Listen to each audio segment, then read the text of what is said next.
Ever record your screen but feel like people cannot tell where you are tapping? Let's make it clearer by showing taps and touches by default on your Samsung Galaxy S25 Ultra. To do so, open Setting, swipe down from the top right corner of the screen to open up the Quick Settings panel, and then tap Setting icon. Scroll down the screen to find Advanced Features. Tap Advanced Features. Tap Screenshot and Screen Recordings.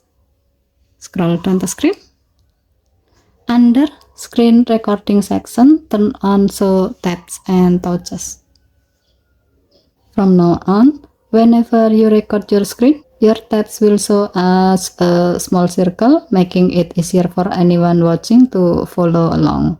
You can actually change this each time you start recording through the recording window, but the option you set here becomes the default, so you won't have to adjust it manually every time.